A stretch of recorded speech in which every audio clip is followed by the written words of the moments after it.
Hello, and good evening, everyone. It's so nice to see you. It has been, I don't know, a few weeks since the last time I was able to record Just One Thing, and I've heard from some of you over the summer, so it's really great to come back tonight and dive into some interesting information that I think is really relevant to what's going on in the world right now.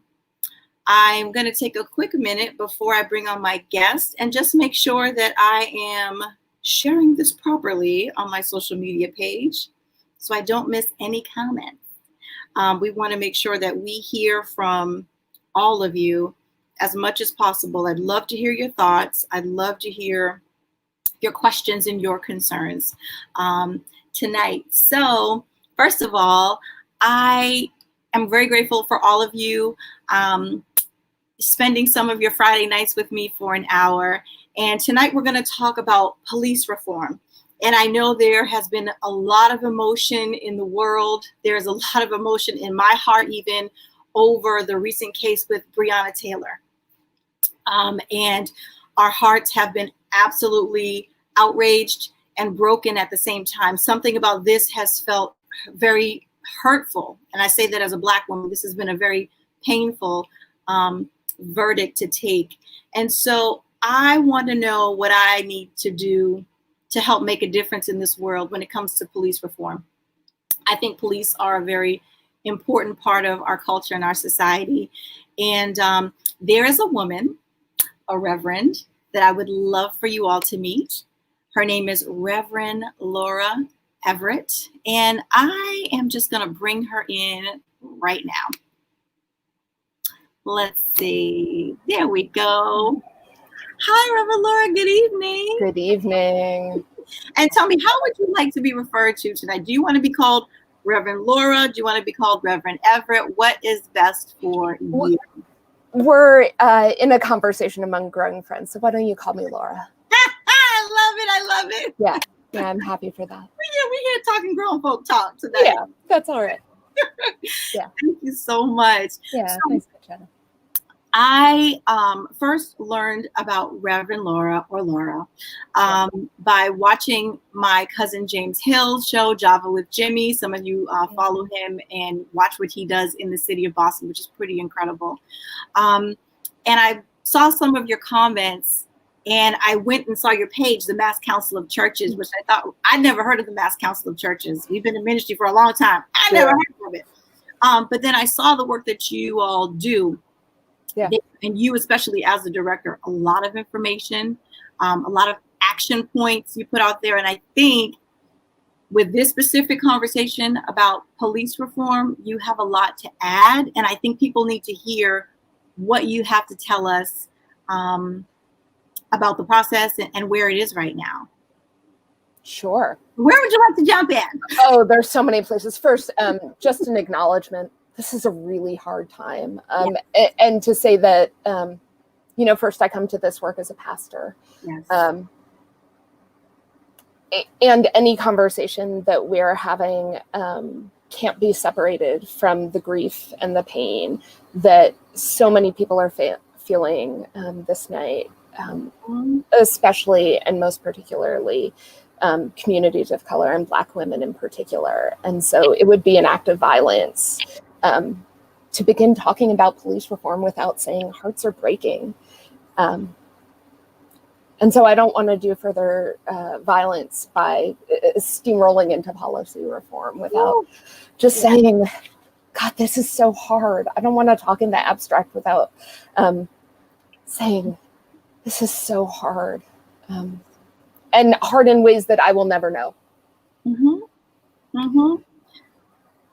Yeah. But as a white sister, I appreciate you saying that, because it is just as painful for me, if not more so, right? Because I am a Black woman, and this has been a difficult week. Even just trying to work my job from home through the emotions has been, it's like walking through emotional sludge. Yeah. However, I take strength in my Blackness as well, my faith and my Blackness. Personally, I'll say, they brought our people over here on slave ships. as cargo, and we still made it. We've made it through so much difficulty, and we still thrive, and we still survive. And so for me, I cry my tears, and I hold space for that pain, but then I have to find ways to shift that ball of energy and put it toward action. And I have to find ways to do the things that I can do. And so I just want to say to any of our viewers tonight who are watching, and you are also feeling just this enormous weight of despair, hopelessness, whatever, I want to encourage you all to resist with joy. Feel your feelings, but find strength in knowing that you're not alone. Find strength in knowing that you do have power, and find strength in knowing that if we work together, we can affect changes to these systems that are causing so much pain and so much damage. And I think, and I'm gonna stop talking in a minute because I want to hear from Laura. No, keep going. I just want to be clear. So I'm originally from the city of Dorchester. Shout out to all my Boston people if you're watching, right? And now I live in the suburbs, the North Shore suburbs, right? So it's a very, very different experience. And it's very easy for many of us out here to say, well, those things don't really happen here. It's so sad it's happening there, and it's them, right? And it's not us. And the truth is, it does very much happen here. We don't always hear stories about it, right? They don't blow up in the same way for whatever reason. I don't know. I'd have to speak to somebody at the ACLU, maybe Brother Rasan Hall, to learn a little bit more about that. But it does happen here, and we need to make sure that it does not continue, that it does not escalate, right? So that I want to make sure we have relationships with the police that are healthy. We need the police. We need police officers. We need the service that they provide.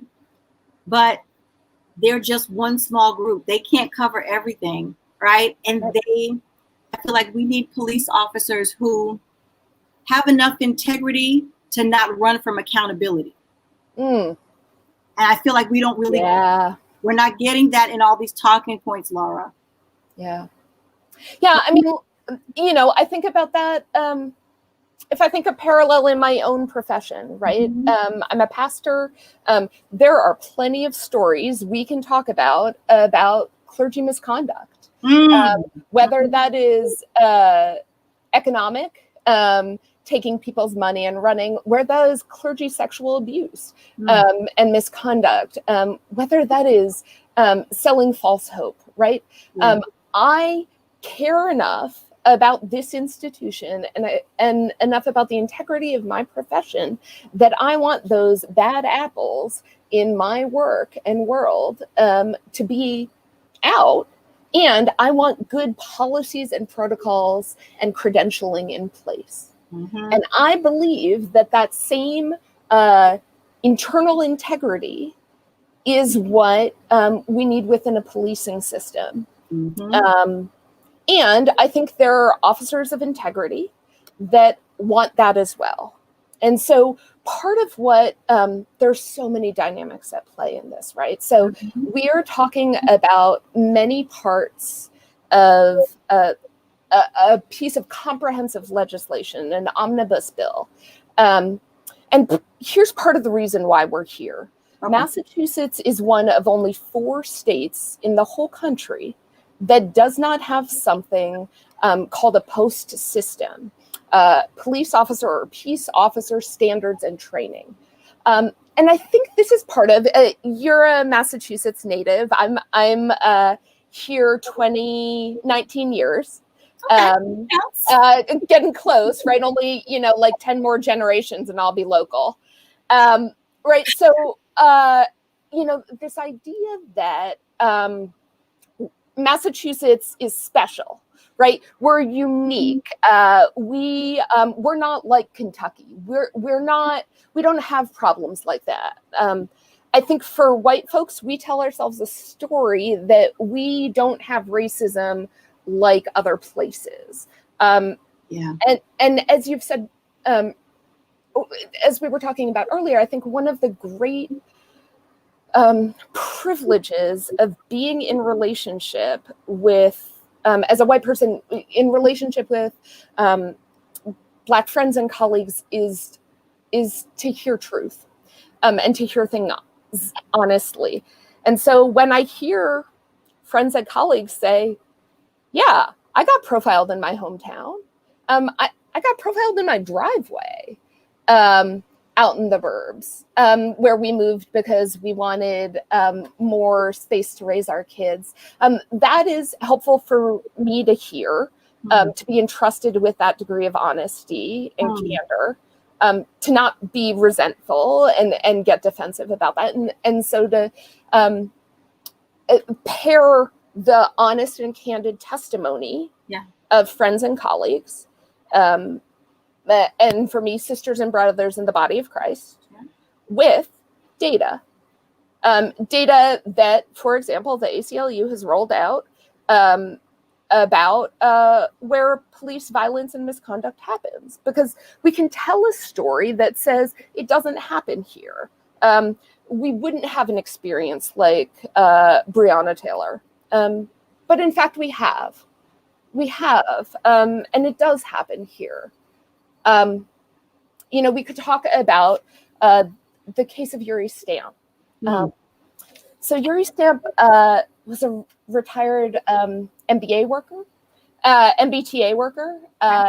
He was living in Framingham. He was in his home. And the Framingham Police Department entered looking for other people. He was on the ground, following the officer's commands, and an officer shot and killed him. That case was in 2011, and the district attorney at the time ruled that there were no charges to be filed, and the police officer in the Framingham Police Department is still serving on the force there. Now, just this summer, because of activists protesting in Cambridge, Mr. Stamp's hometown, and in Framingham, the current district attorney has reopened that case. But because Massachusetts does not have statewide credentialing, that post system we were talking about, it would be possible for that officer to be potentially fired in Framingham and rehired in another municipality. Yes. Some of what we're talking about in the case of Breonna Taylor, and that major miscarriage of justice, right? To say that there's no accountability, there's no one who has been charged with her death. That not only can that happen here, it has happened here, and it has happened recently. So, with all that in mind, there is a bill that I can't fully explain the process because I'm not a legislator, right? But I do know it was voted on. It's sitting in this weird status, right? Like in committee or something like that, where two versions of it are supposed to come together to make a brand new one. Did I say that correctly? That's right. That's right. Jesus, okay. Yeah. There's these two versions. They're supposed to be coming together. We have, I don't know how much time before the governor has to see what this is. Yeah, so let me talk folks through the process, because there's a way that legislation can be really hard to follow, right?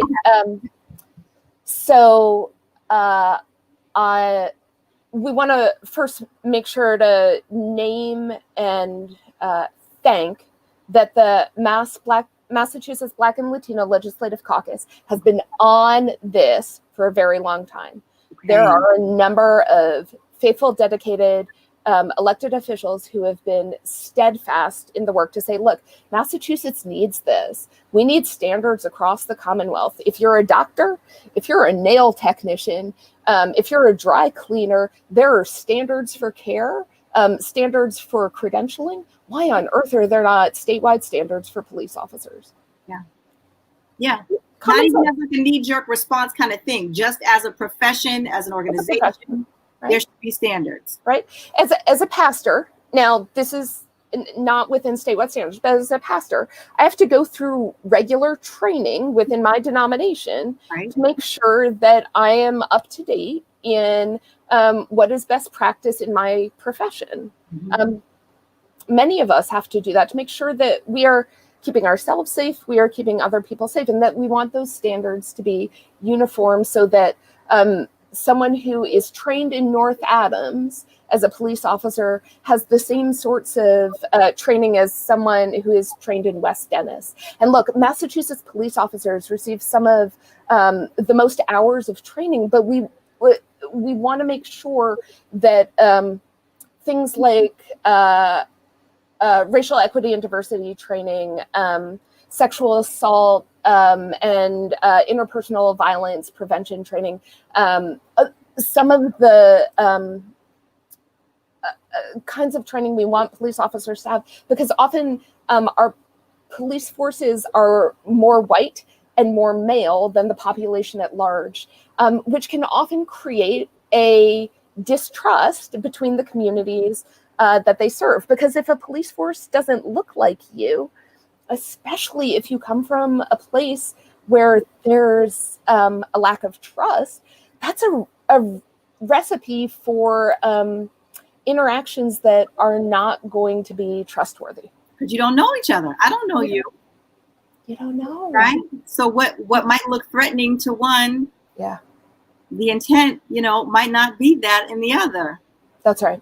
So let's go back to this legislation, right? So we want to make sure to say Mass Black and Latino Legislative Caucus has been on this for a long time, and we give praise where it's due, right? Yes. And on June 17th, Governor Baker, following the death of Mr. Floyd, as protests were mounting and people were saying, finally, we need reform in Massachusetts,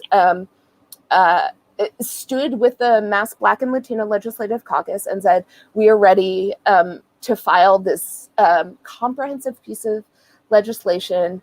It has my support. Let's do it. Right? Right. Great. Goes to the Senate. Complicated, long process, passes. Goes to the House of Representatives. So 40 people in the Senate, 160 in the House. Complicated, long, complex process, passes the House, but with amendments, right? So you've got two different versions, the Senate version and the House version.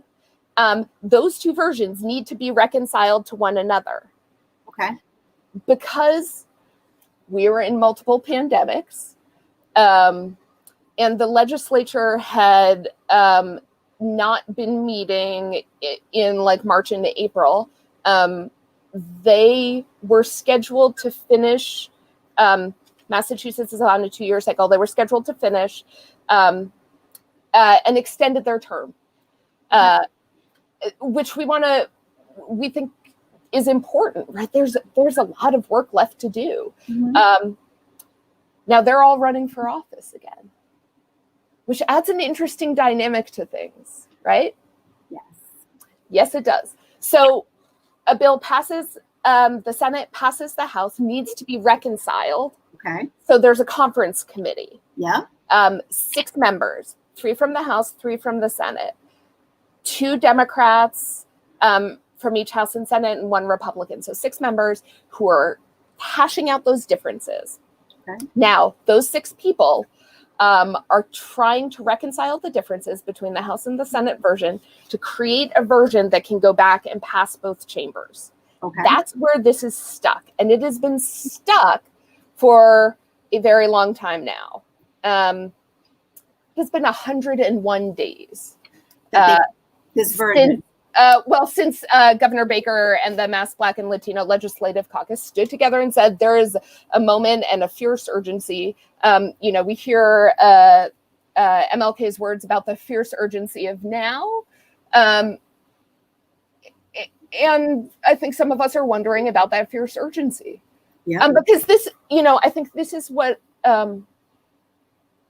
this is my concern. Okay.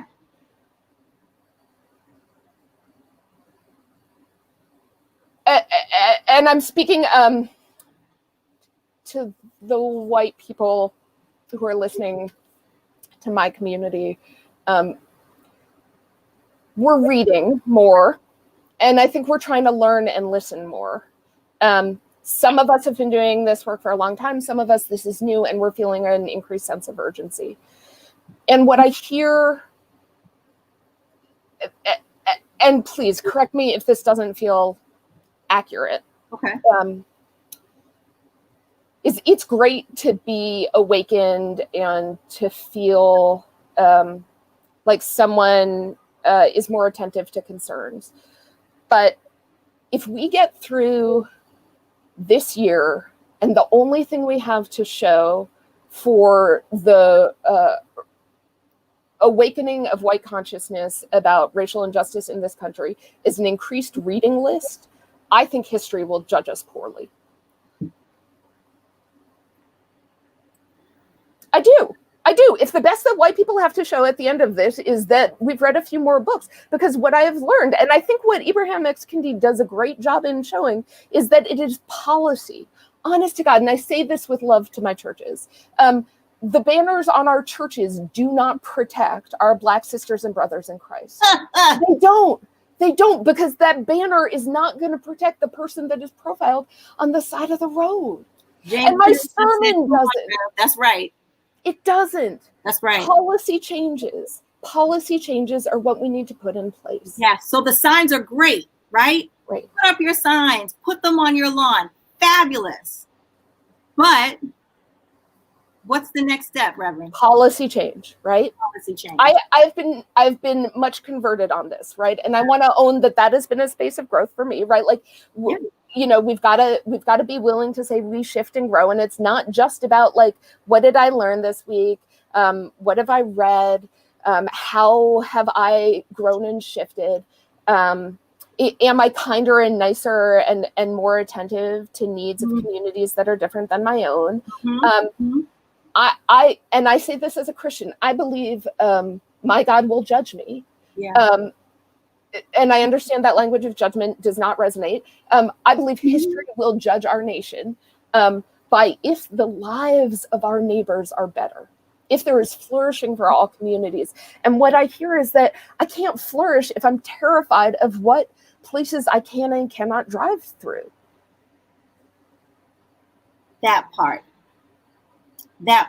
James again said the banners don't protect us. He said, put it on paper. Policy, yes, policy is what protects us. Yeah. I'll say it every time if I have to. Ayanna Presley said policy is a love language. And when I hear that, right, I hear it is a love language, because it means I love you enough to protect you, right, and to make sure you're okay. And so if there is a push to not have policy and not protect certain groups of people, then that makes me feel like, okay, so I'm seeing that there is no love for those who need that covering. That's how I feel as a Black person. James said, yeah, pop off. Yeah. And look, I think this is certainly, and I think we need to prioritize, and I think Congresswoman Presley has been amazing in saying like that the people who are closest to the pain need to be closest to the power, right? And we need to prioritize and center those experiences and voices. Yes. The Massachusetts legislature does not look like the breadth and diversity of the Commonwealth of Massachusetts. Correct. It just doesn't. Right. And are we making sure that those legislators are hearing from the breadth and diversity of people? So to folks who are listening, I think what we need to say is like, is your legislator hearing from you? Because they're certainly hearing from the police officers. Because Hold on. She just came for all of our throats. And I want to do that in a nonviolent, like, I want to encourage It's good. No, I'm here. You can be sweet, sweet. I'm going to say she just came for your throats because I know for a fact. Not language I would use. I'm going to say that. I said it, right? I mean, it's Friday night. If you want me to go Jersey on this, I can. But I'm from Dorchester. Come on. Look, the police unions, right? I heard you on one of your talks say they've had, their wives and their relatives calling up the legislators saying, if you pass this legislation, I'm going to lose my house. And so they're being bombarded with these calls, right? And so if they're receiving one type of call, but not another type of call, what kind of impression are they left with? The legislators I'm referring to, right? So I'm saying I agree with you wholeheartedly. They need to hear from us. And I'm talking to every single one of my followers today. If you care about this issue and you have not to this day reached out to someone who represents you, right, in this committee, we got a problem.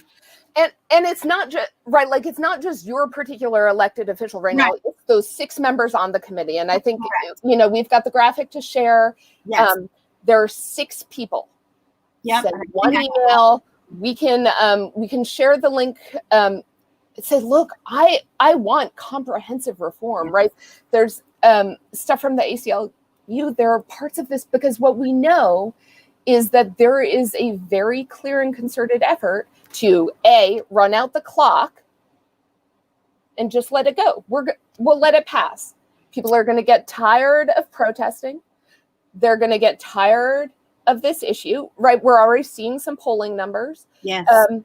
And we'll move on to something else. We'll move on to an election. We'll move on to Christmas. We'll get distracted, right?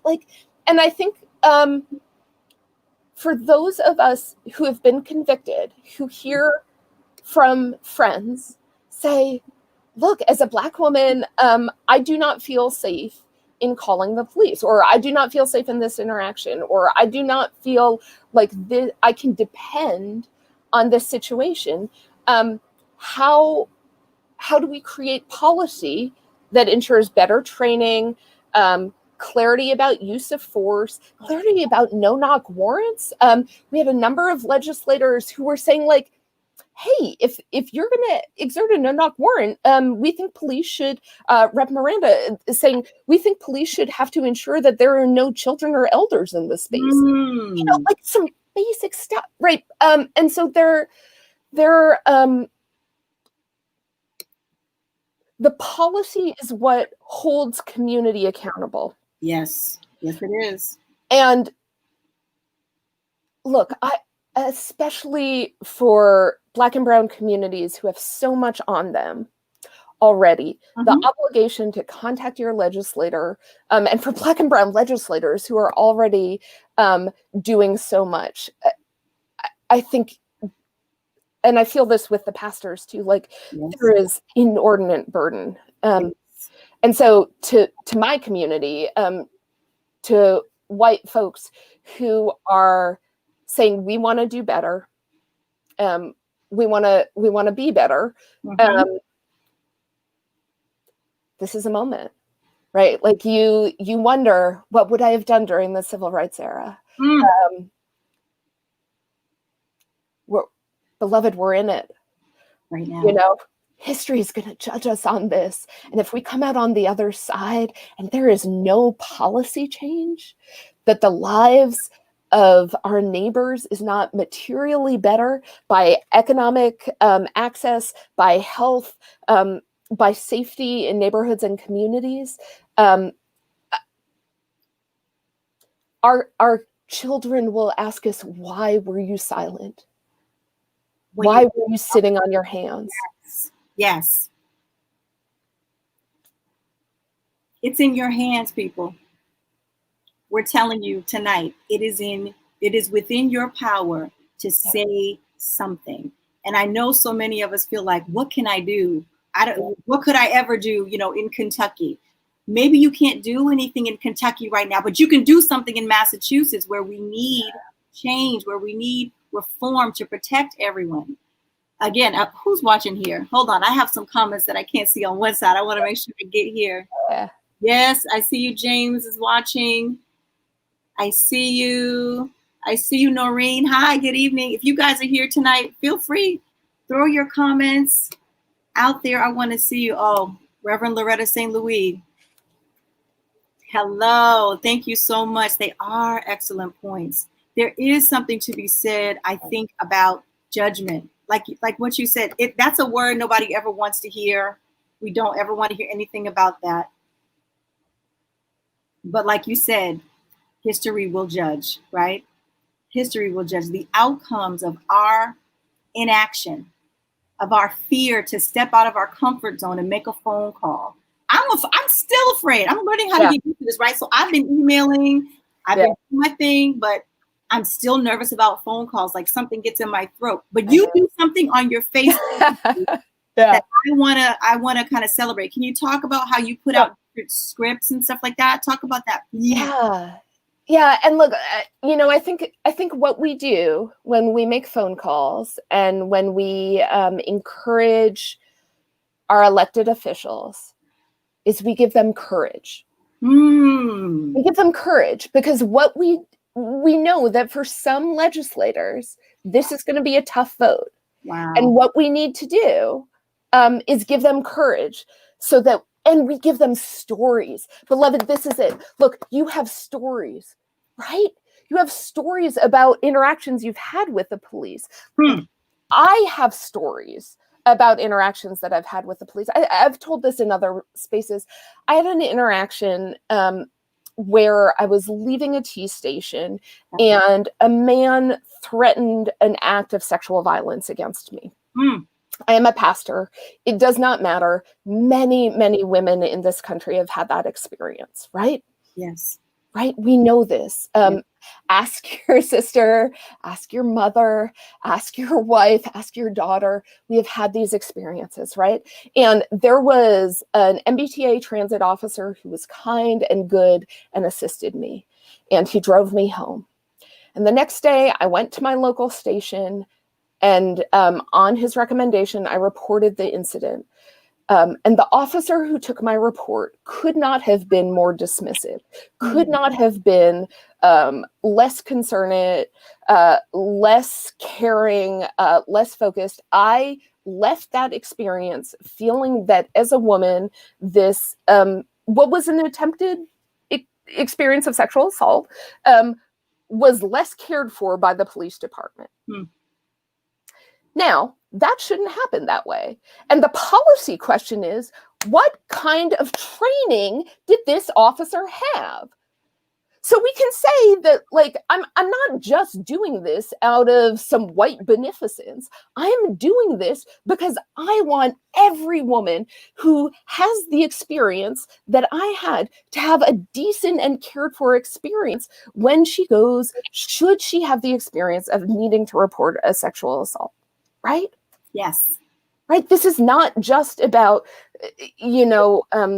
white charity, but saying, we give legislators courage and we give them stories. So when they have to stand before other legislators, when they stand before constituents, because those of us who watched the live stream, we heard some of those stories. And especially for white legislators, what they need to hear are stories from within their community, because I will tell you what I've heard.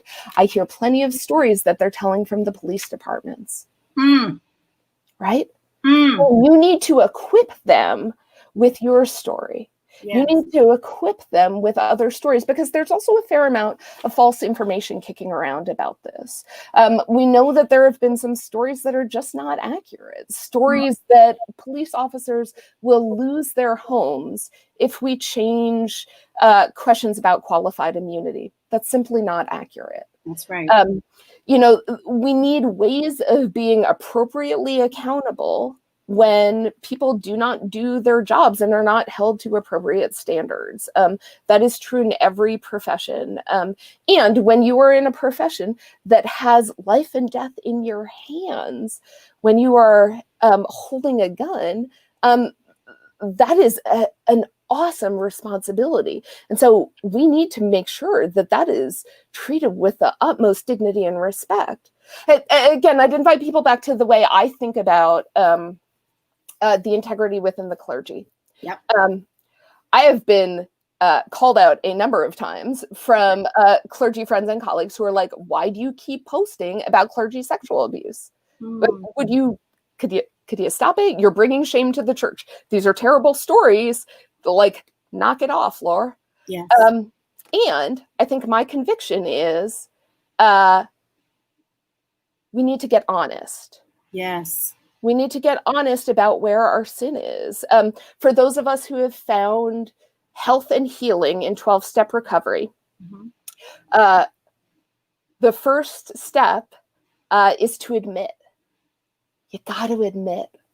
You admit that you are powerless over alcohol and that your life has become unmanageable. And I think this is the place where we feel stuck in Massachusetts. We are unwilling to admit that we have a problem here. We're unwilling to say we need to reform.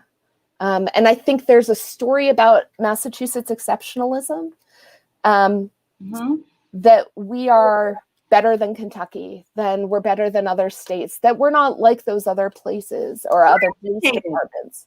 We're educated. We're the hub of the universe. Of course. And look, like, I love this place. I think it's worth investing in. I think it's very good, but I love it enough to want to reform it. Thank you. Thank you. I love what you said about police officers having the power of life and death in their hands, and their ability to practice. You immediately made me think about doctors and malpractice, right? There's a reason why there's standards.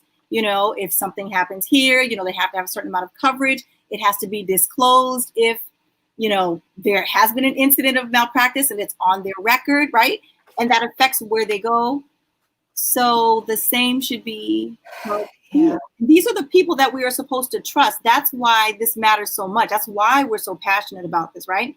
You trust the doctors, you trust your clergy, you trust the police, you want to trust the judges, right? You want to trust these certain systems that are supposed to be built to support us as a society. Yeah. So we have to make sure that they're worthy of this calling. I don't think there's anything wrong with that. I want the good cop to show up at my door, but I have a brown-skinned husband. So that worries me. Oh, yeah. That worries me.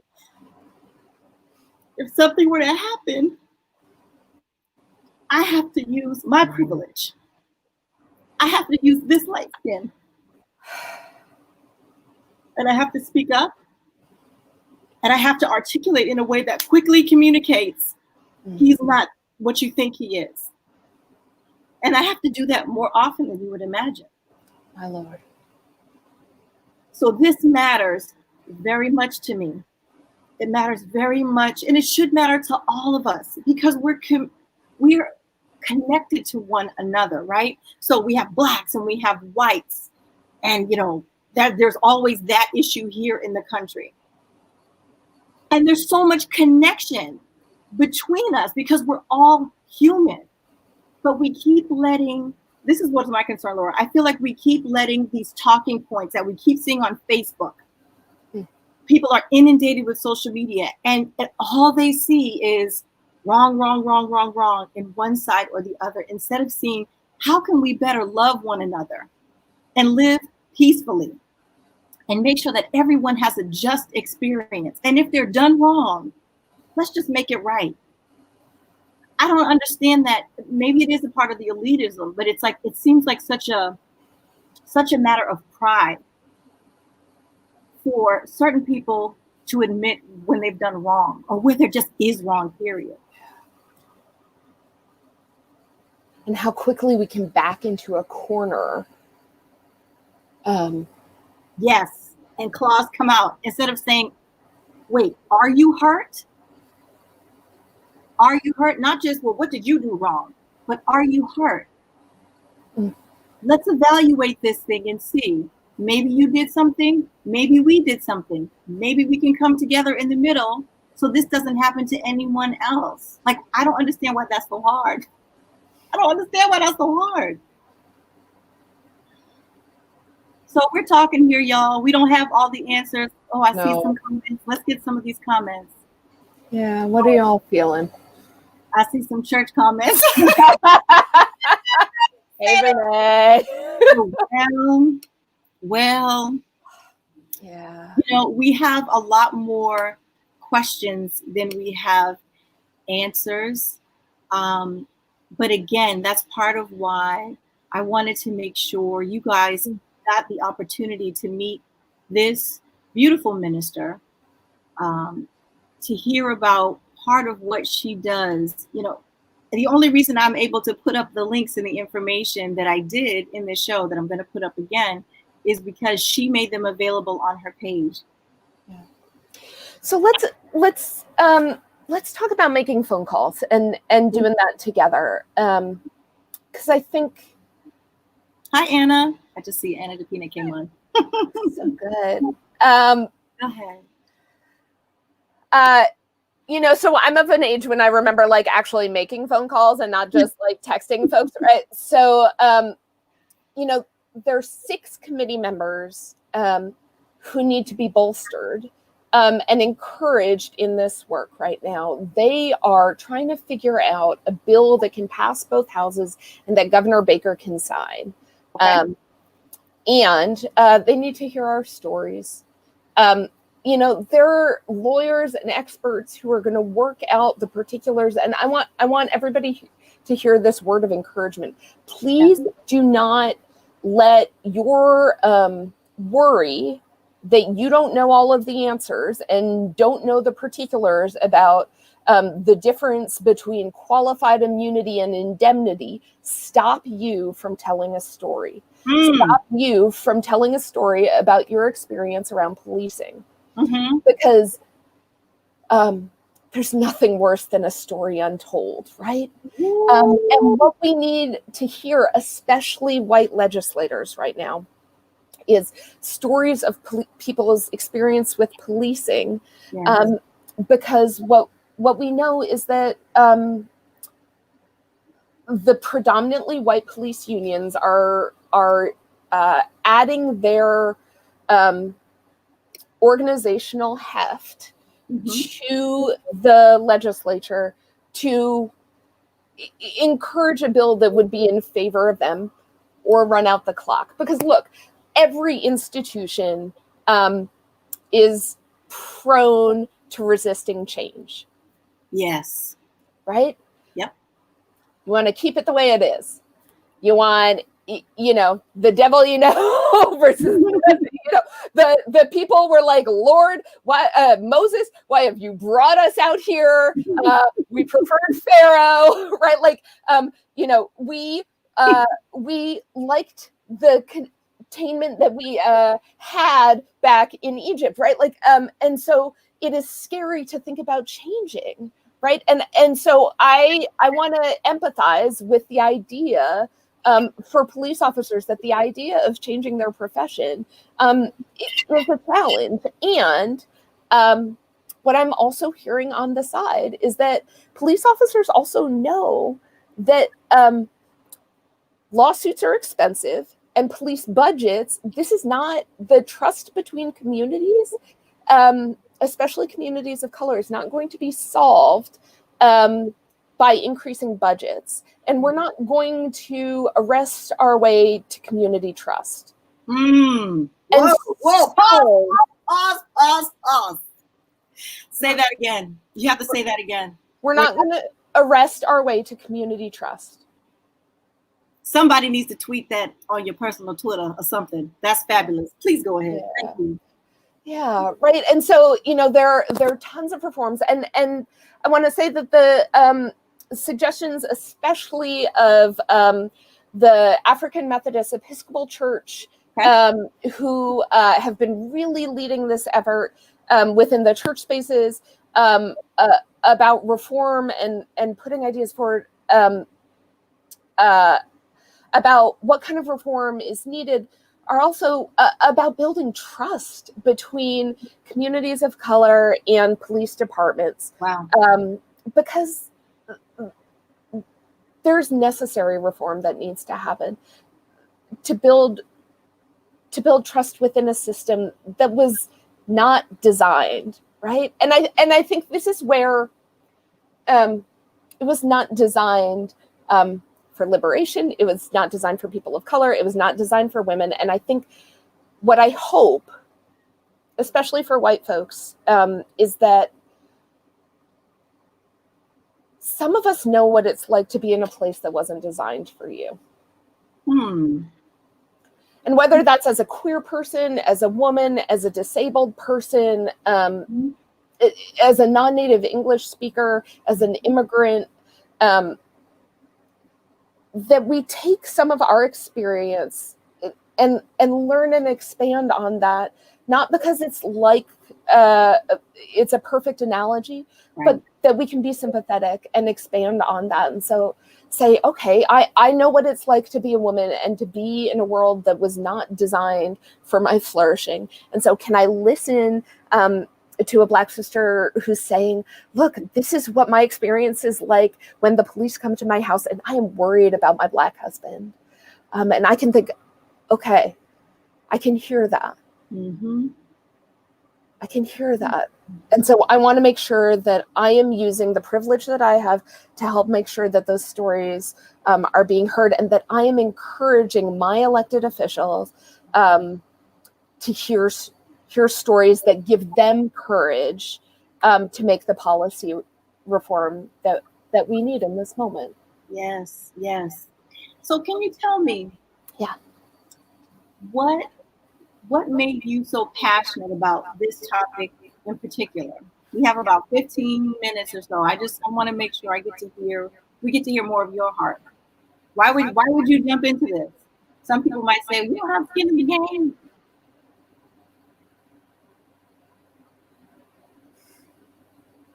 And I come to this as a Christian, first and foremost. And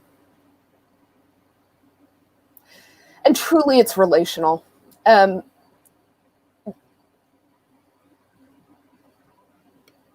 It is because of deep friendships,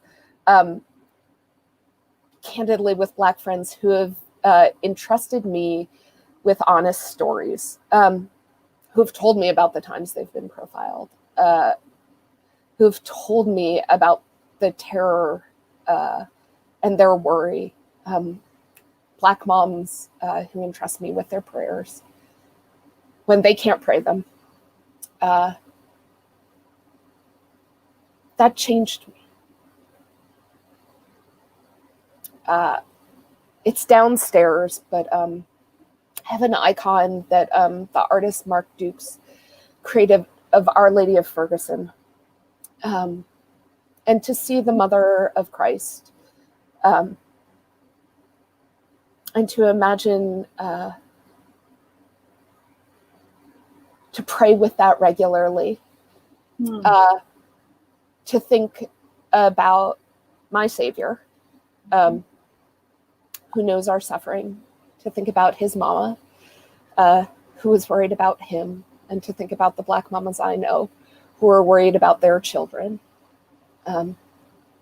When we entrust one another with stories, and I do not take for granted that I have said some stupid things. And friends have stayed in relationship with me. Yeah. So I try to stay in relationship with people who say stupid things to me. And I borrowed these words from one of my dear colleagues and one of our board members at the MASSCouncilofChurches, Reverend Dr. Jay Williams at Union United Methodist Church in the South End. Pastor Jay says, I'm paraphrasing, I do not do the work of unity at the expense of my dignity. Ooh. Right? Ooh. You know, if the relationships you're in require a self-deprecation of who you are as a beloved child of God, it's not holy. It's not worth doing. I don't think God asks that of us. And I think when we can bare our hearts and be a little bit vulnerable with one another, as you were with me, and with your audience, to say, look, this is how I use some light skin privilege, and this is how I am worried about my darker skinned husband. That changed something for your viewers, right? Like, that changes me, and I carry that story. I think when we share real and honest stories, it can change us when we hold them with vulnerability and humility. Yeah. I feel like we need more of that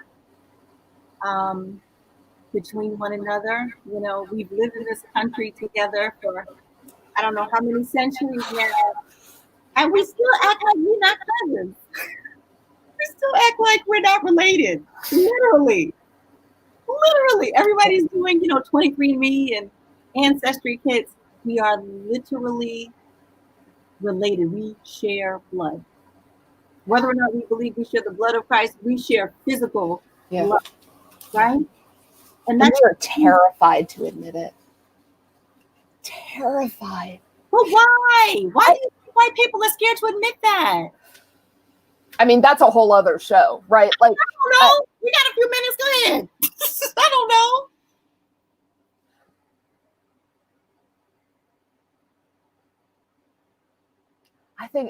I think deep down white people are afraid that and I do not think this is true, but I think this is a deep terror that that the violence that has been enacted on Black people will be enacted on us, because there is every reason to do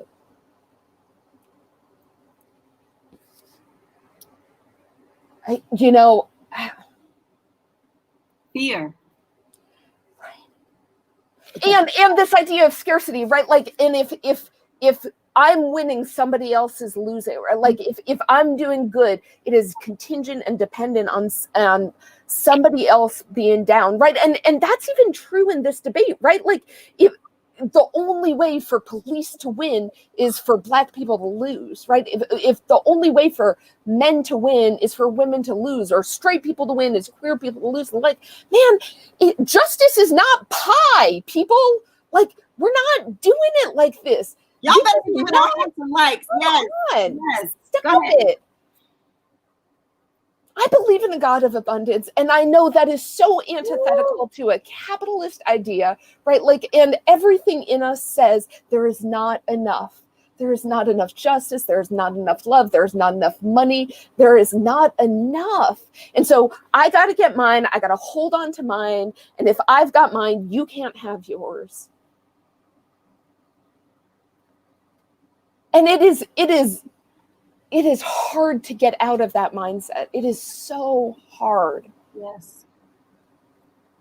Yeah. It is a spiritual discipline to resist that.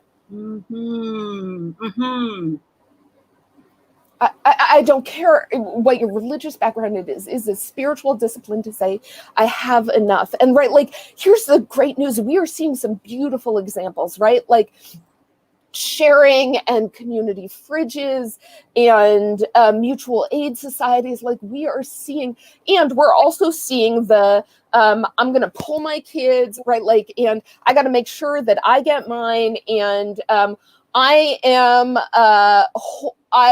recovering in this economy, and billionaires who are making money in a once in a century pandemic while their workers are dying.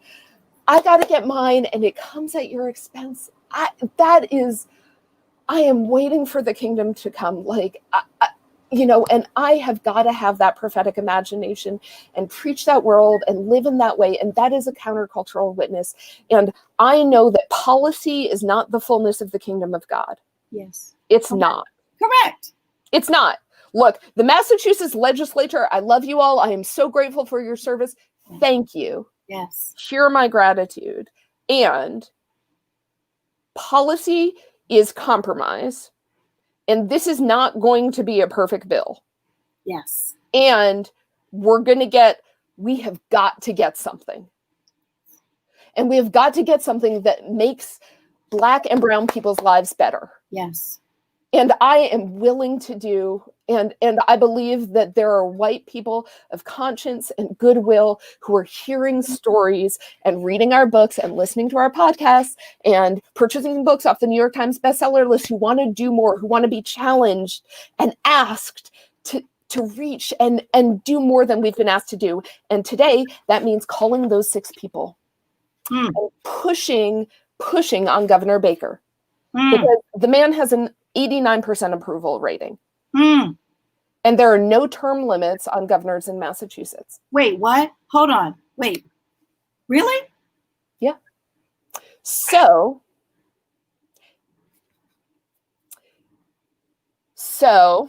there's, now look, I am a simple pastor. I'm a simple life myself. And I'm also from New Jersey. And so I try to be as wise as a serpent and as innocent as a dove, right? But I'm trying to I and 1,000 other people are trying to get something passed that makes people's lives better, right? And so we got to be smart about the politics of this. Okay. So you need to equip legislators with your stories. Yes. And give them courage and make sure they know you are watching and you hold people accountable. Right? Yes. Because that's your power. They are accountable and they get voted out when they vote in ways that do not meet the needs of their communities. They are not accountable to you. They say terrible things that disrespect your community on the floor, and you hear about it. And you see it in the news, you make sure that you send them that clipping and you show them that you are watching and listening. And that's what institutions like the ACLU, Progressive Mass, on our best days, MASSCouncilofChurches, we try to share, right? Like, that we are giving you tools and resources to be in touch with these folks. There is a whole wide coalition, Greater Boston Interfaith Organization across Massachusetts. Good Lord, people, the Springfield Police Department is under federal investigation, right? This is the Trump administration, the Trump Department of Justice, not exactly known as caring about policing. Correct. Right? Correct. However, investigating the Springfield Police Department because they are known as that bad. And you ask people of color in Springfield, is it that bad? And they're like, yeah, we've known for a long time. And then it's like white people need a report from the DOJ to confirm this, right? So it's there, beloved. Trust it. Yes. Yeah. I've talked enough. No, you have been marvelous. Oh my gosh, thank you. I'm sweating. I'm worked up. I know. It's a good sermon, right? You get going. Let's see. Oh, Kimberly said, hold on to mine. What a word. And I wanted to make sure it's a spiritual discipline to say, I have enough. Yeah. That right there for the suburbs, baby. That's the word. Look, the kingdom of heaven is not going to be a gated community, saints. It's not. It's not. For those of us who live this way, for Christians, our story starts in a garden and ends in a city. And so either we're going to figure it out here or we're going to figure it out after, if we're so lucky that the vision of our heavenly rest is going to be with one another. Yes. So let's figure this out. Yes. Yes. Yes. Because here's the thing, it is so much better to be in relationship. My life is so much enriched because I have friends from a wider range of backgrounds, right? Yeah. And on our best days, this is what Mass Council gets to do. And you're like, oh my God, I get to be in relationship with this wide range of communities. This is the best thing ever. I don't want to go back to just being a Christian that's just in my little corner of the church. No, thank you. No. I get to see this wide range of ways we do life. So much better. It is so much better when you get to see the breadth of the body. And that can be true across Massachusetts, right? If you're just in your corner, no, thank you. It's so much wider and more interesting. Somebody just said, Anna DePina just said, wait, heaven isn't segregated like churches are?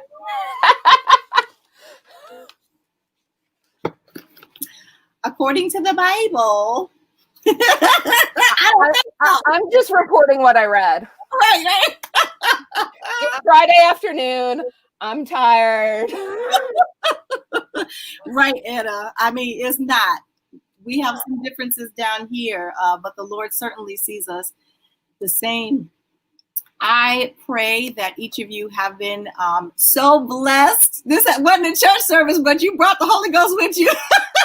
Now, I want to offer, if any of you are feeling like you have been moved this evening, that you come forward and receive the blessing that is before you, because I have never done a baptism. We're Baptists, right? We're going to be Baptists now? Yeah, we'll be Baptist now. Okay, that's fine. Do an altar call on your show.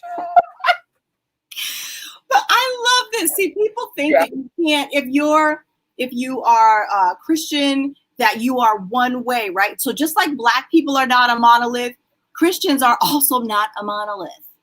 I'll say what we have in common is that we believe in Christ the Savior for Christians, right? Okay, cool. The rest is details. We'll work it out in heaven later. But we can love each other. Yeah, and I see Loretta saying beloved community can be real. And just like as we depart from this space, I want to say this. This has been look, this year has been terrible. Right? Like, and I just want to say, like, wherever you're living, this has been unbelievably hard. Here's part of what has helped me and sustained me. We and my colleagues at the MASSCouncilofChurches had a suspicion pretty early on, like week 1, March 17, that Black immigrant and unhoused churches were going to get hit the worst. We didn't quite know all of the ways, but that was our early suspicion. And it took a little while to get going, but we started fundraising. And we asked some of our wealthier and some of our whiter churches to think about being more generous, to make sure that we didn't come out on the other side of this with only white and wealthy churches. So there's something called the One Church Fund.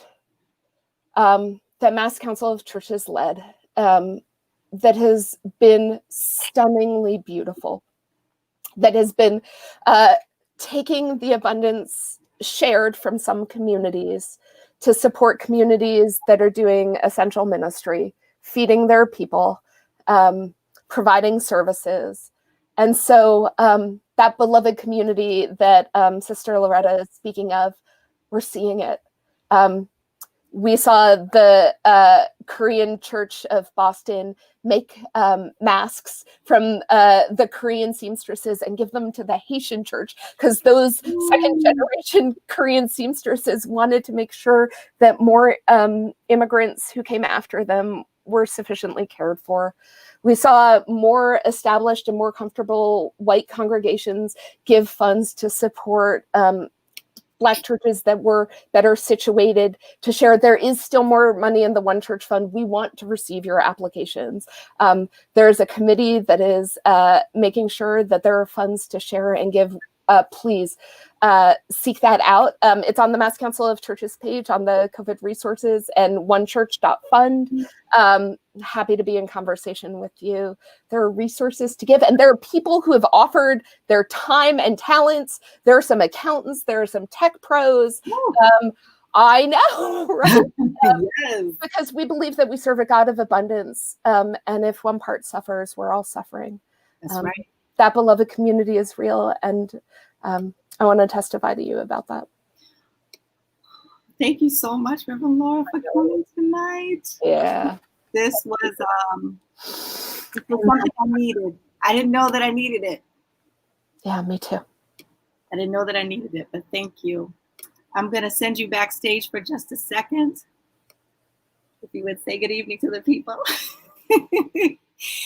Everyone, I want to thank you again for coming. Yes, my throat is caught a little bit. I'm a little watery-eyed, a little teary-eyed because Reverend Laura done messed me up. Praise the Lord. She done messed me up with some good information. I want to leave you all with just a couple of quick things. Excuse me. I don't know what's in my throat, but you got to go in Jesus' name. I want to make sure that you are following my cousin's show, Java with Jimmy. If you want to have some of that broader perspective from a different angle, go there. I also want to make sure you go to the Mass Council of Churches website, please, for more information. They have lists that you can download. They have PDFs. They have action points. Follow Reverend Laura on Facebook, on whatever her channels are, and do the things that she's laid out to do. She's made it so easy, okay? And I see some of you commenting, thank you both. I appreciate that so much. Wow, I learned something new. Thank you for the information. Amen. Thank you all. Thank you all. That means a great deal to me. If just one thing is a blessing to you, if it's something that you enjoy, I would just ask, please share. Share, tell a friend, inbox somebody, let them know, hey, we got some things to do. Oh, and don't forget, you still have time to complete the 2020 census. Please go online to Google, find the correct web address, because I don't remember right now, but fill out the census tonight if you can. The Trump administration did try to cut it off early. However, a judge has made sure that there is more time available. Please don't waste time. And then what else did I have? Oh, y'all know I wrote a book, right? I never, ever do this. I never promote this book, but I'm going to promote this book tonight. It's called Too Busy, Too Bored for Prayer, and you can buy it on Amazon. It's like $5 or $10, something like that. They change the price on me sometimes. If you are having a difficult time spiritually with all that's going on in the world, I encourage you to grab this book because you can read it in 7 days.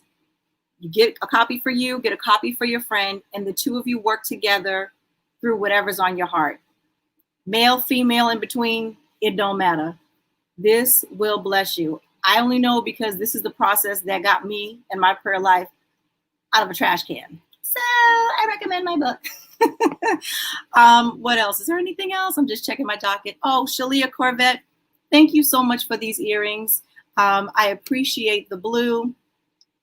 It stands out. If you guys like those, check her out. This is not an ad. She's just a friend who saw me online and said, hey, girl, you need some earrings.